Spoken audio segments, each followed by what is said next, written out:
অনেকদিন এরকম ছিল না। প্রচণ্ড রোদ, খুব গরম ইরাক শহরে। হয়তো আপনারা অনেকেই জানেন যারা ইরাক শহরে আছেন।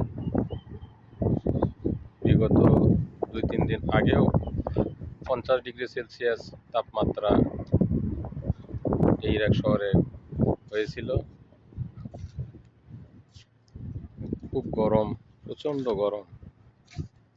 আর সবচেয়ে বড় কথা হইল, আকাশে যখন মেঘ, এরকম যখন মেঘ আসে, রাসূল সাল্লাল্লাহু আলাইহি ওয়াসাল্লামের একটা হাদিস মনে পড়েই গেল।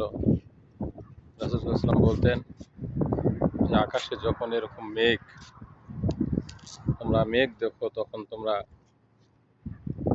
আল্লাহকে ভয় করো, কারণ আল্লাহ এই মেঘের দ্বারা তোমাদের উপর গজব ঢেলে দিতে পারে। এই জন্য আল্লাহকে ভয় করো আর দোয়া পড়তে থাকো।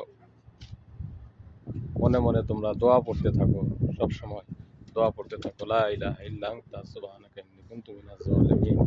আল্লাহ তাআলা যে কোনো বিপদ আপদ থেকে আল্লাহ যেন আমাদের হেফাজত করে। আজকের এই আবহাওয়াটা অনেক গম্ভীর একটা আবহাওয়া। আপনারা দেখেন, আমি দেখানোর চেষ্টা করতেছি। আমার কোম্পানির ছাদের উপর থেকে, আমার এটা কোম্পানির ভিতরে অংশ। অনেকেই দেখতেছেন যারা ইরাক শহরে আছেন। এরকম আবহাওয়া আসলে বেশ একটা দেখা যায় না। অনেকদিন পর আজকে এরকম আবহাওয়া দেখতেছি।